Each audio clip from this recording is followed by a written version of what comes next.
Hello and welcome back to another episode of the Geeky Pod with Manas.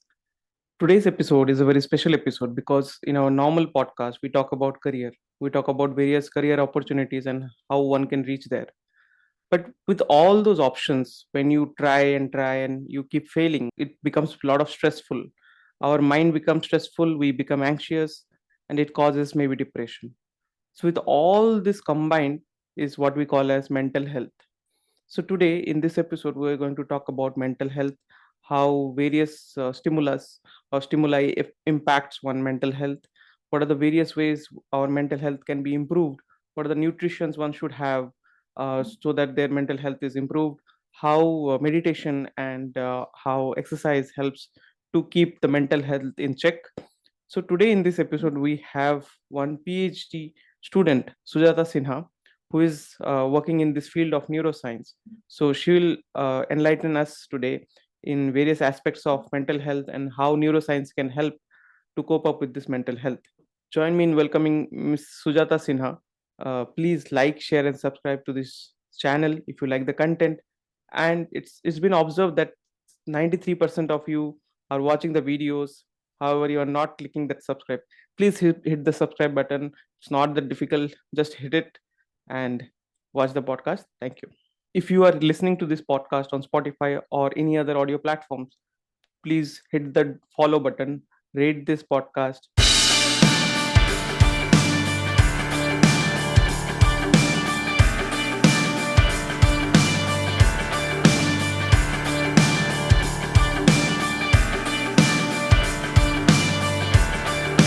Sujata, first you tell me what is neuroscience and how does it relate to mental health? So the word neuroscience itself consists of two words, that is neuro and science.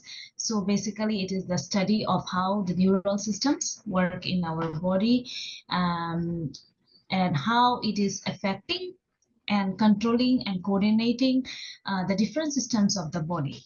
So when I say neural, it does not only restrict to the brain, but it also talks about general neurons and nerve cells which are present throughout our body. Okay, so basically the science behind how these neurons they work, how and why it works, and the effects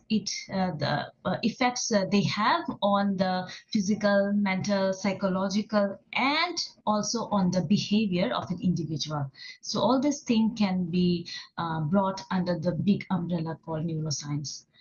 And if you go to the mental health, again, it has two words, that's mental and health. So first, let's see what is health. So, health means an overall well-being. So when you say, how are you? We say, I'm well. But when you say, how is your health? You say, I'm good. My health is good. So there is no it's not like the mental health and physical health are different types of health. No, in fact, this mental health can be considered as a subcomponent or a subset of health.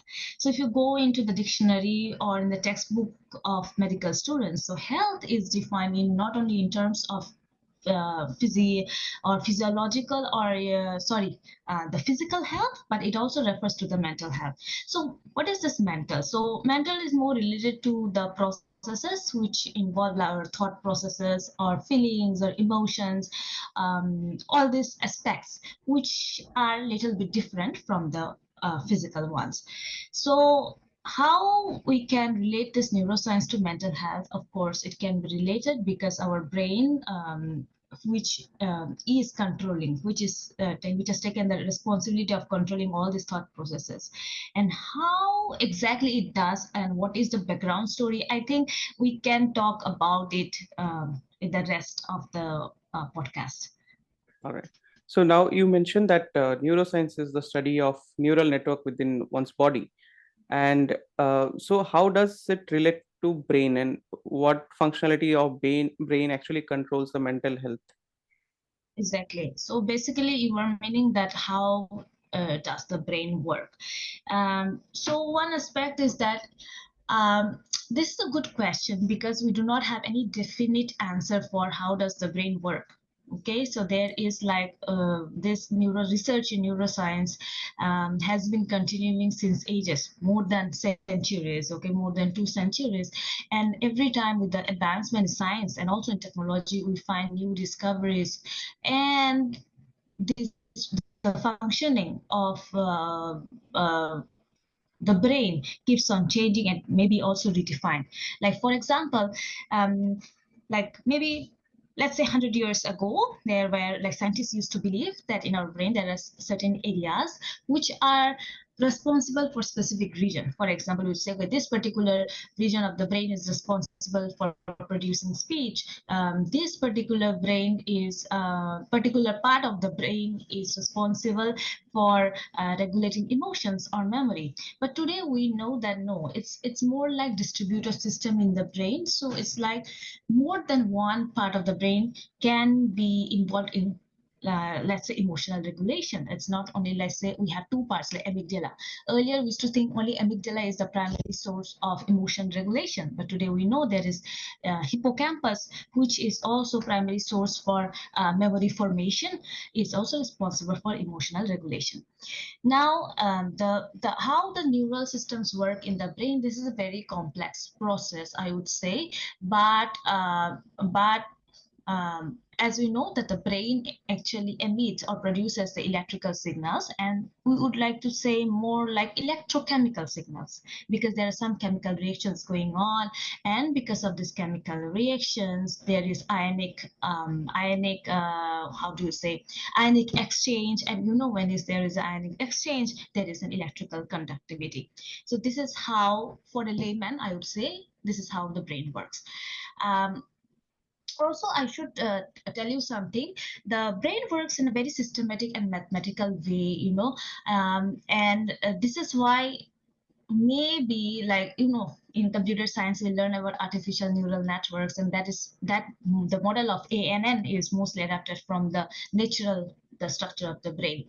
And it needs, even though we consider the brain as a master organ, but it definitely needs the consistent support and alignment with other systems of the body. Let me give you an example. For example, um, so our brain needs oxygen to work.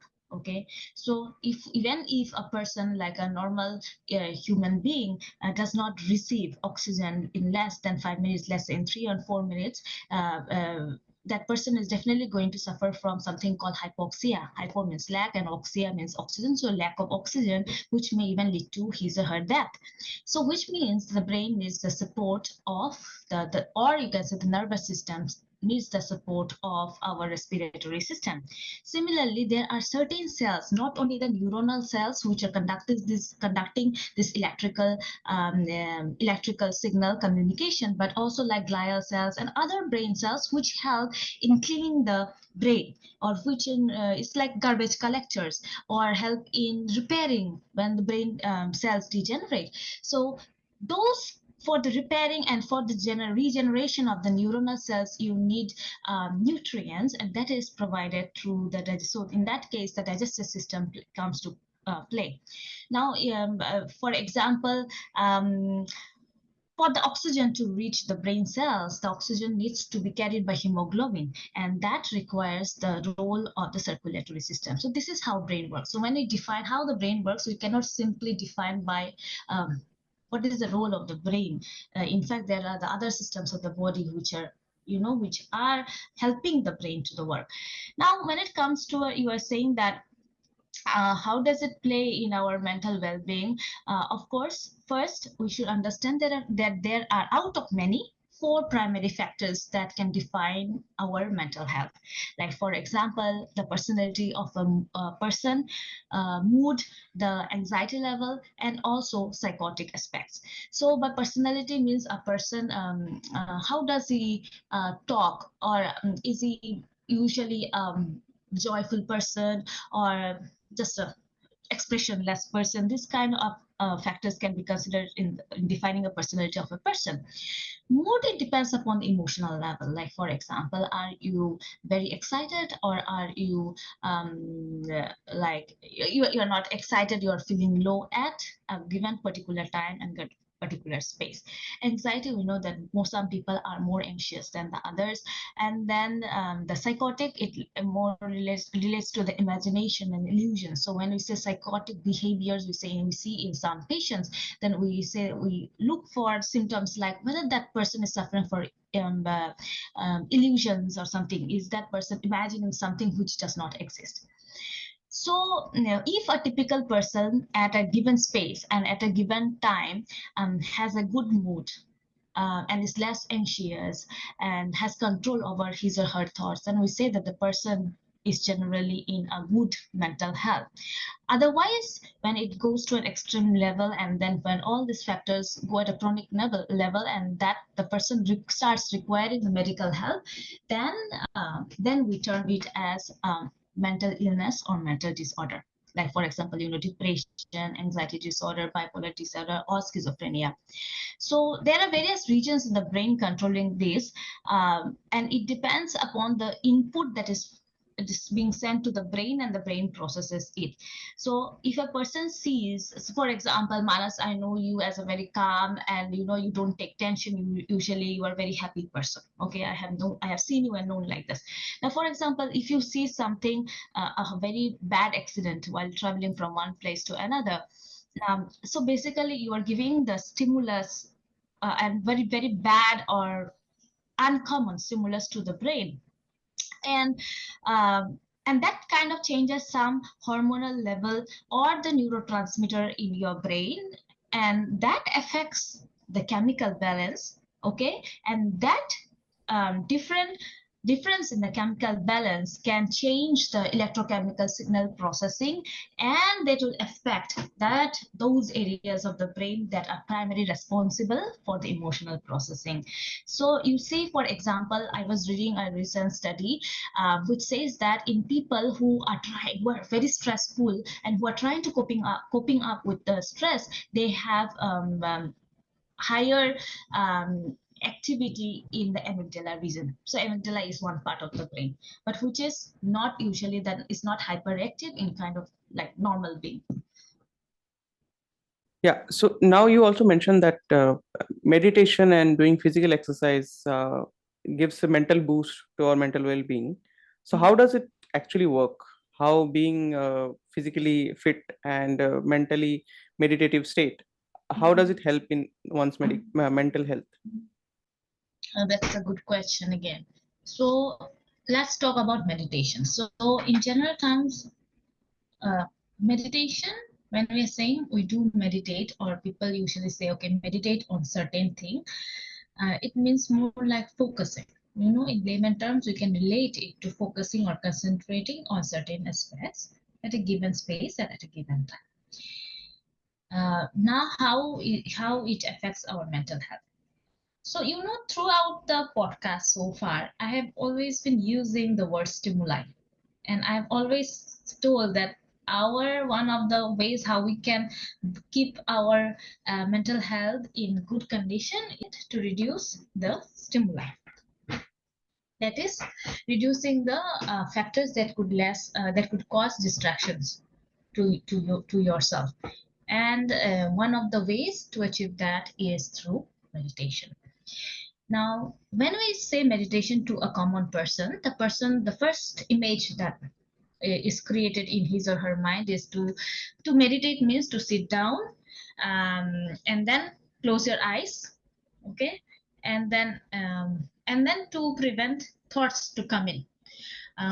Okay, after a certain reason, yeah, this one form of the meditation is to sit at some point at a very stable position, close your eyes, and just do normal breathing. But you cannot always inhibit the thoughts completely from coming in, because thoughts are here. In that case, in the meditative state, the thoughts are acting as the input. You see, because the thoughts are nothing but the memories that are created.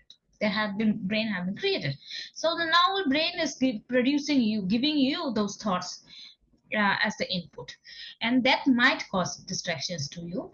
And you cannot simply inhibit them, and it takes a long process and through practice. So what happens when we meditate? Uh, Let me see how I can explain. So coming back to stimulus reduction, let's say I am sitting on a mat, closing my eyes, okay, not touching anything. So if you look at the definition of yoga process or yoga uniform, or there are certain rules in the for meditation, right? Because yoga, meditation is one of the stages of yoga. And there they say that basically for meditation you should not wear tight clothes. You should, when you are sitting, you should not sit on the plain ground. There is a scientific reason behind that. You should sit on a mat or a cloth. You should not touch any other things, and you can close your eyes. Why? And you should sit straight. Why is it said so? So let's see. So when you are sitting, okay, at some place without touching anything, basically you are reducing, you are not having the stimulus of touch. So your sense organ skin is receiving very little amount of stimulus.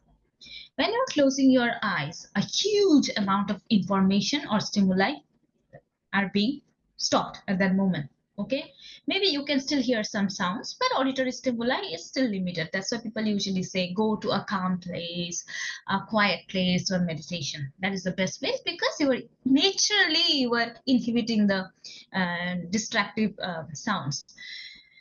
Of course, if you are in a good environment, so you don't get bad smell and it's natural smell. So what do you see? You are reducing the amount of stimuli information that is received by the brain at that point. Okay, so you are able to allow the brain to focus on your thought processes. Okay, why? Because first of all, your thought processes are generated involuntarily. Even if you do not, why you don't know how they are, it's not in your control. So, so by meditating, basically by distracting a whole big crowd of things which are not necessary, you are making space for brain to concentrate on what it has already created. Now there are bad thoughts, there are good thoughts, there are thoughts that will make you cry, that will make you emotionally bad, that will stress you out. But by doing that, actually the stress is reduced to a very good amount, because again, as I said, the brain is responsible for healing, for repairing. So by concentrating on one problem at a time, it helps in solving. Now, let's say if you are going through some bad thoughts, so you have time to reflect, like why are those? What is the source behind that bad thought? But imagine if you're not meditating, you are doing something, you are already having the stress, and you are giving more load of information from your environment to the brain. You see, so I see the meditation as a natural healing process. And so as it helps in natural healing process, I would say that it prolongs your mental health, and it keeps you in a good state of mind. Okay. Okay.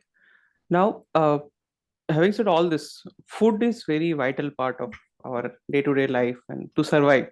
So now, what role does nutrition in our foods that we consume play in maintaining our mental state in good health? Yeah, that is also important. So like for example, first thing is that, as I said earlier in one of the questions that you asked, that our brain needs oxygen to work, to function. It's the most vital thing.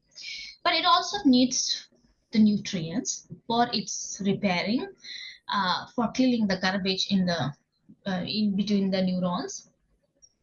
And every day neurons die, but they're also regenerated. I think about 5,000 to 6,000 brain cells are regenerated every day. So nutrients are very important. So when I say nutrients for a layman, These are like the normal nutrients like vitamins. We have minerals. We have nutrients from the proteins, and all those things we have. We also talk about people also talk about antioxidants these days very much. Like, okay, you eat green leafy vegetables like spinach or cabbage, and then you eat a lot of fruits. They are all full of antioxidants. So antioxidants, they really help in the brain development. That is for sure. Uh, so as you said that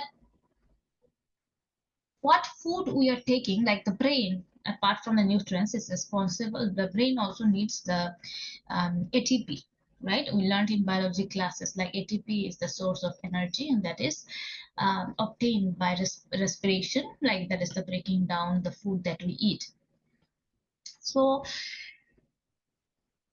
now for the mental wellness, we have to see that when we say we are in mental well-being, what are the things we're looking for? We want to be happy most of the time. Most of the time, we want to be happy. We don't want to be anxious. We don't want to be stressed. We don't want to be something. Okay.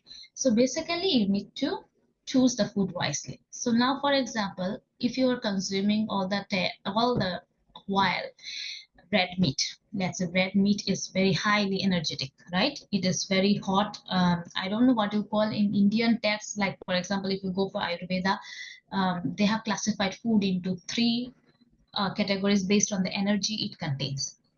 So red meat falls in the very higher energy category of food. So if someone is consuming, sorry, uh, red or high energy like meat all the time, then how can you expect that person to be calm? You cannot. Okay, so according with the food, it is not only the nutrients are only specific to that food, then the body as well as the brain gets adapted to that nutrients. There is no change in nutrients. So basically your brain becomes wired according to the food you eat. And it is difficult for, like, because brain will be more focusing now into digesting or controlling how to adapt your brain to digest something, okay, which is not natural to your body. Instead, if you go for a lighter food, even for like non-vegetarians, like there are lighter meats, fish or egg, so brain is more like, okay, it has less stress on digesting those kind of foods and extracting the nutrients.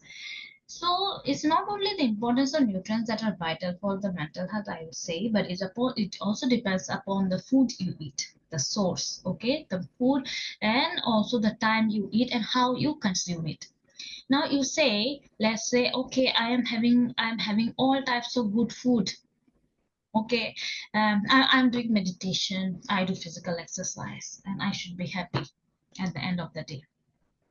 But what if you do everything and then you do very good exercise just before sleeping, and then and you expect that you to be in a good mental health? That is not logical for me, because again, you are like, let's say, okay, just forget. Some a few years ago, I think 1 or 2 years ago, we heard it came in the TV news that one of the very popular, very young Telugu actor, he suffered from heart attack and he passed away, right? Mhm. And everyone was shocked when that news came, because it I was like, think oh, he had, I think Kannada sorry, actor Puneet Rajkumar you're oh, talking about. Kannada. Okay, maybe. So one South Indian actor, and then everyone was shocked. Okay, that person had a very good body. He used to go do physical workout, go to gym every day. Well, uh, but then why did he suffer from heart attack?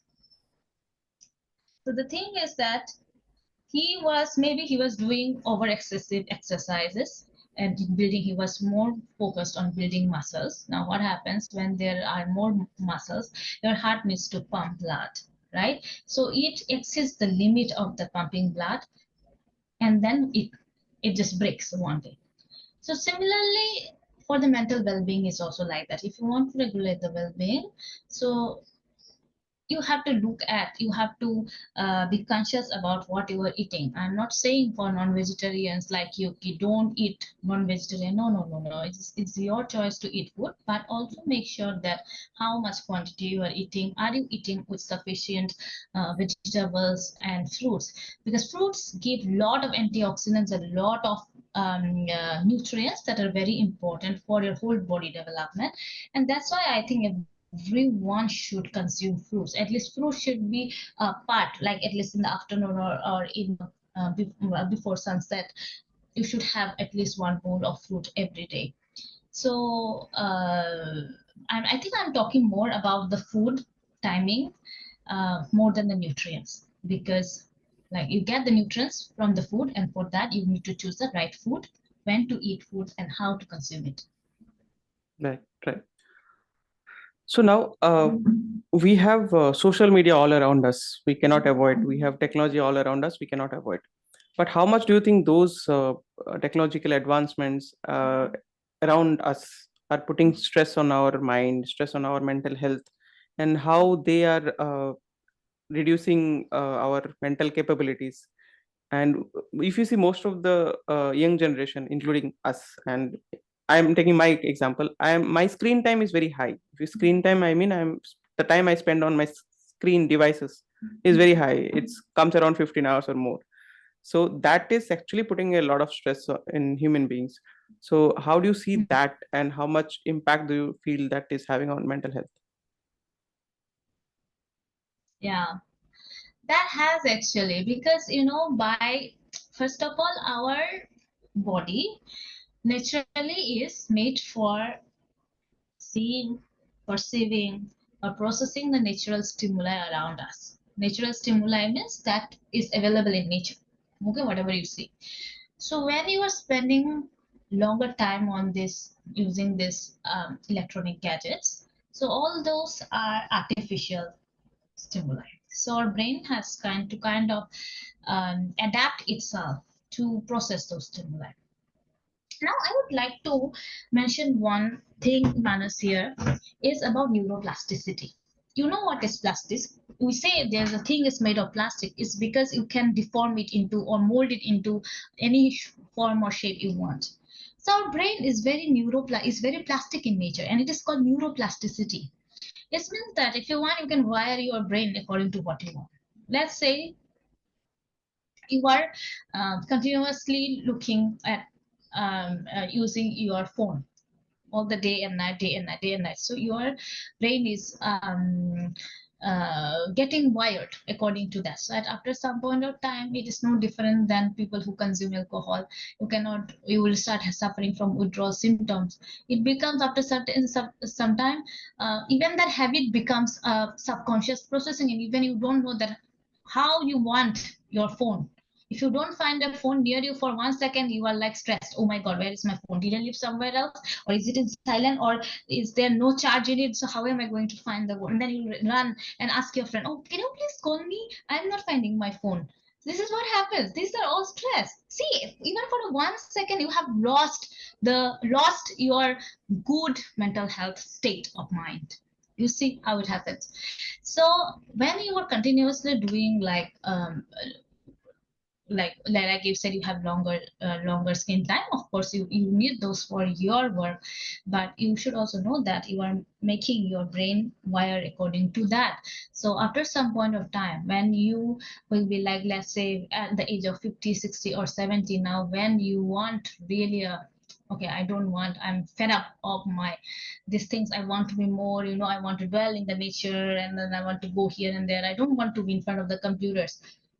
Your brain will have a shock again to go back to the normal state of mind. This is one.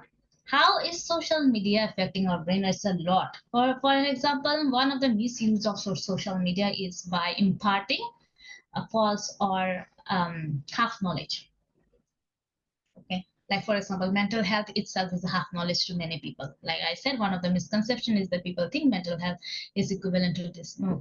So many, and these days you see everywhere people talk about mental health, and so now you see in very social media posts, they will tell you many things about mental health. Okay, do this, do that, without exactly knowing why it is happening? What is the source behind, and how can you avoid that? So too much information is also not good at sometimes. You know why? Because as I said, your brain is very plastic. So if you are looking at those information, your brain is biased already towards the information, and then it will have a shock again in gaining the new information. Okay, like for example, let me say, when I am stressed, I think of chocolates. I feel, oh, chocolates keep me happy. Do you really think that chocolates give me happy? Or is it because my mind, my brain is telling me that you read somewhere in the social media or on the computer in by Googling, or your friends told you that chocolates give you happy. So whenever you are stressed, go to that store and buy one chocolate and eat it. You see how the information is making your brain biased, and then it is affecting you. So I think in this way the technology and social media can have a huge effect on our brain and mental health. Okay, okay, and that's a lot of to worry about as per me. Yeah. So, you mentioned that anxiety and depression, these are kind of mental health disorders, right? So, how do they manifest in the brain? When I say manifest, how do they get created consciously or subconsciously in our brain? And we start taking a lot of tension and we become anxious, and that causes depression. And if you see in our society, depression is not termed as a normal thing. It's an abnormal thing. It's something like fluke. You're just imagining it. It's not normal. So how do these manifest in our brain actually? Well, um, so first of all, I'd like to say that, we all fall in a spectrum. Okay, let's say for example, when we are saying that someone is anxious, it does we should not we must not define that person, oh, he's suffering from mental illness. No, no, no, no, it is not the true way. Let's say manners. If let's compare both of us. Okay, I have known you for so many years, and I have seen you always jolly person, happy person. I see that, oh my god, you don't take stress. For me, you have presented me as an image of yourself. On the other hand, if you see me, you know me, all the time I'll take stress. Okay, okay, out of 30, if I get 28 marks, I'll come and tell you, oh, Manas, I got only 28. Why did I lose that two marks? So, Yeah. but still, you know that I take stress all the time. I keep on complaining, and I'm worried about assignments. Okay, I cannot go do coding. Okay, my computer broke down. I don't know what to do. I'm taking stress. But you're a chilled out person. But did you ever, I'm asking you this question and you should reply, Okay. but did you ever think that, okay, Sujata is having she is mentally ill, she should have some medication? No, no, I didn't think. Yes, it's not. Because you still see me as a normal person like yourself. Okay. So that's why we say all individuals fall in spectrum. So let's say anxiety and being anxious, there is a scale. It's not like someone's anxious and not anxious. So in neuropsychological terms, most often we will not see the binary. It's not 0 and 1. It's a spectrum, like a rainbow. Okay, so some people are low in the spectrum. They are not usually anxious. Like for example, I will put myself in the middle of somewhere, middle to between, if 0 and 10, I'll put between like 5 to 7 myself. But I will categorize you as maybe 2 or 2.5, like this. You see Okay. how everything works. Now what happens when some people, as long as they're in the spectrum, it's okay.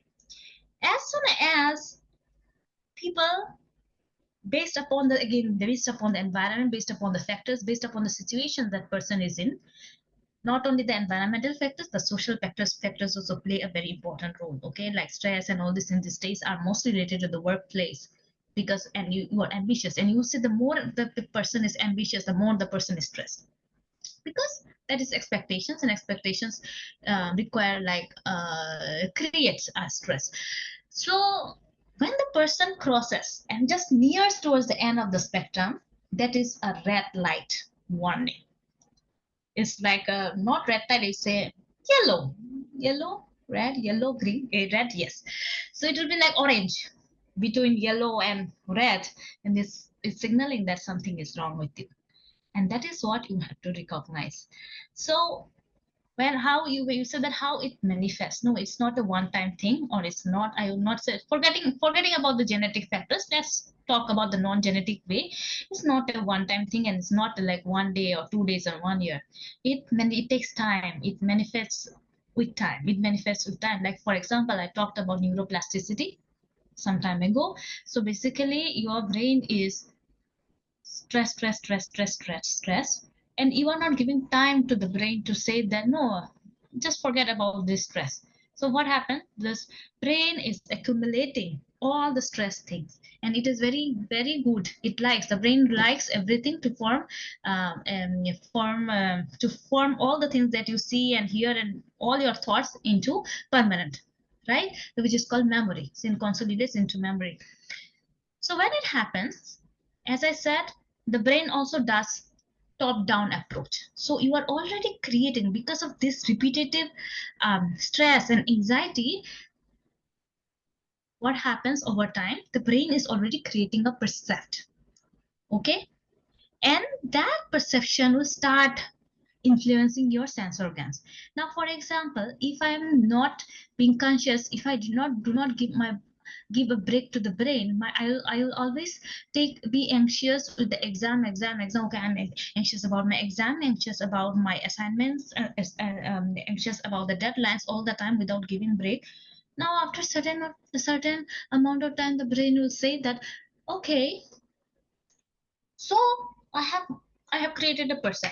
So next time, let's say, even I go to a restaurant with you to eat food, I'll be anxious. And now what food to choose? There are so many items. No, going to a restaurant should be a fun thing. It's nothing. It's not something which you should be stressed. There are multiple foods, so you should enjoy. Okay, so I should try this. No, but instead you'll end up being stressed out, and I'm very anxious. I don't know what to take. Should I take this or should I not take this? See, you spend 1 hour doing that. So this is what I'm saying. So all this anxiety disorder, depression disorder, it takes time to reach the term called disorder when you really need medical help. That is medical. Uh, you start needing medications. Right. So from being a third person or second person, you can call, how do you observe someone and find, okay, he or she may need support or help, and he or she may be undergoing mental related issues, having stress or anxiety or depression? How do you identify it? Because a normal person like you and me can also have a depression, and they may not show any symptoms to the outside world. So how do you identify anything, and how to support them? Exactly. So that's a very important and vital question, because as you know that these mental um, symptoms do not appear like physical disorder or physical ailments, right? So this is one of the reasons why you cannot identify. So you have seen in the past from other stories, many Bollywood and Hollywood actors and actresses, they commit suicide and people are shocked.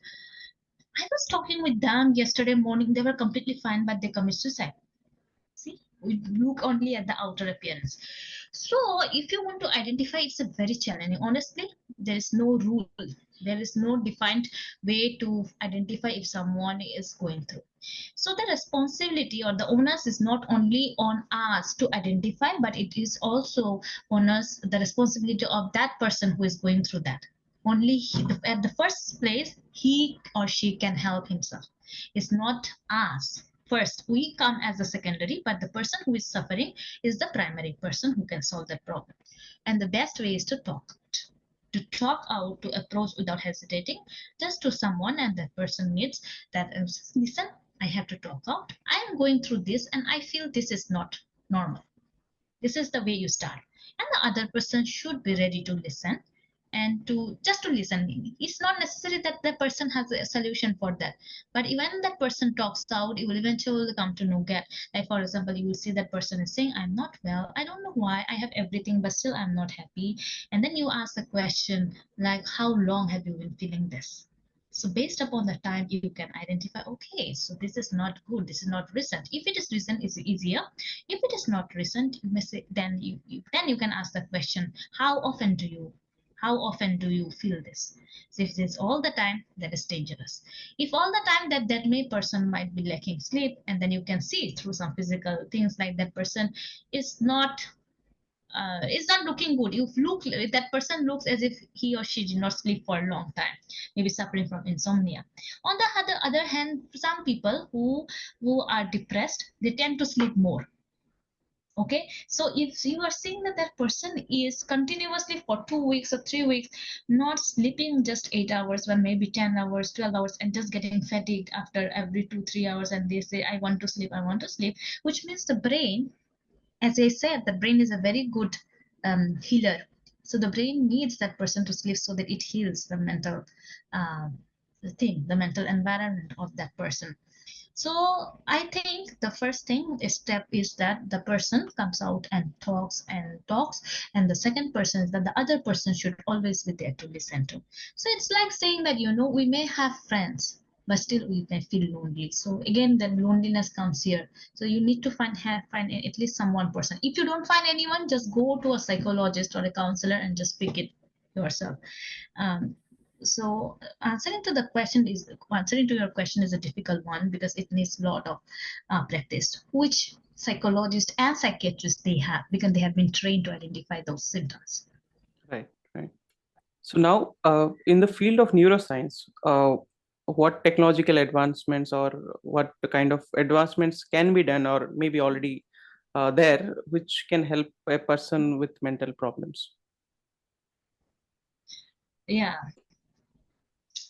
So mental health issues is more studied in terms of psychiatry, and I would not say only neuroscience, but neuropsychological. Okay, so advancement in science and technology, I would say only in terms of research, there have people have adopted different ways of neuroimaging techniques, different way of approaches uh, to test on participants, on patients, and on individuals, and comparing, and to see how the different brain areas are different in normal, which you call as neurotypical people, and in the patients. And so you know that which area is affected, and because you already know the functioning of that area, then you can predict that, okay, that area is affected. So let's say, for example, in that study which I was mentioning in one of my replies, is that a person found that people who are depressed, they have amygdala more active. They found through this fMRI, that is magnetic resonance imaging. They found that they compared the normal people, and they found those people who were suffering from depression. Now we can say that, okay, amygdala has been found in processing emotion, processing let's say it is also processing emotions, is related to the memory formation and these and that. So you know that how all these factors are going to be affected. So this is one kind of thing which you can find through those technologies, advanced technologies.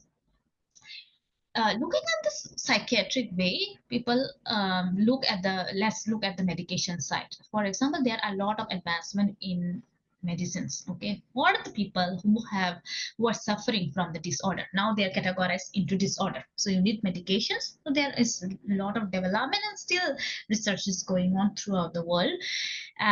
But one problem is that, there is no specific thing that can cure the mental illness. There is no such thing, unfortunately. Why? Because you see, let's say, I tell you from my personal experience. So I volunteer as a medical interpreter in the mental hospital here. Okay, because my lab is based in a mental hospital, and my professor, my PhD supervisor, is a psychiatrist. So I often get a chance to see the patients and talk with them, just to translate for the psychiatrist. And then I see at the end of the day, my supervisor or any other psychiatrist, they say, okay, I think that medicine is not working, we should change it. And they decide based upon the time that patient has been taking the medication. So the medicine is very good, but after a certain point of time, the patient is consuming again, your brain, your body, and the brain cells become resistant to that medicine, and it's a high time now to change. So basically, what you are doing hit and trial, hit and trial, hit and trial, changing to a new, or maybe increasing the dose, lowering the dose. But you're not stopping the medication completely, right? So even though there are advances in the medication, but there is nothing called which will entirely cure. It's everything is complementary, not it's like you will go away. No, it's not like that. But it is possible to take control of yourself if you are not in a disorder level, but you are in a state where you identify that, okay, I am often going through this state of mind. I have mood disorders. I'm consistently having anxiety. Then why I'm anxious now? And I was not like this 1 year or 2 years before, which means I'm not normal. When that thing hits you, that is the best time to seek help. Okay, you don't have to take medications for that level. So this is the current state of art regarding Okay. the science and Neuroscience. technology. It's like there is no ultimate cure so far. Right. So as an individual, okay, so what are the ways that we can promote mental health awareness and education in our communities? I know it's not possible without government's intervention at a larger scale, but at our individual capacity, how we can help and to create awareness among people, as per you. So according to me, the first step is to be aware by ourselves. Okay, before helping others, we should help ourselves. We all know. We learned in our school, and we all know that. So we should know our own limits and threshold, and we should acknowledge and accept the idiosyncratic differences. Why idiosyncrasy? I mean, every individual is different. Your limit of tolerance might be different from my limit. What you can do in a short amount of time may take longer for me. So this kind of reduces load by accepting yourself, because most of the stress and most of the depression, all the root is, root lies, not the I'm not talking about the genetic factors, okay? All the root lies when you cannot accept yourself, when you cannot accept the situation. So that is the root cause, that is not acceptance of the situation at your hand. Because if you cannot accept the situation, you don't know how to find out the solution for that. It culminates, it accumulates over time, and then it leads to a big explosion. So instead of trying to fit into something by rule that, okay, I have to do this to show my face to the society, you do not deal with that. First, you look at whether what I'm doing is happy, I'm making me happy, whether uh, whether this is causing an anxiety, causing a stress. Okay, if I can tolerate this amount of stress, what is my threshold? What is the limit of tolerance for everything?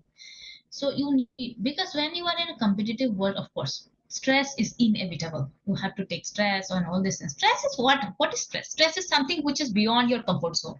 So you have to. There will be always in life that which will be out of the comfort zone. But you should know your limits, and you should not go beyond limits. This is the first awareness. The second is that by being more observant in. Sorry. Okay.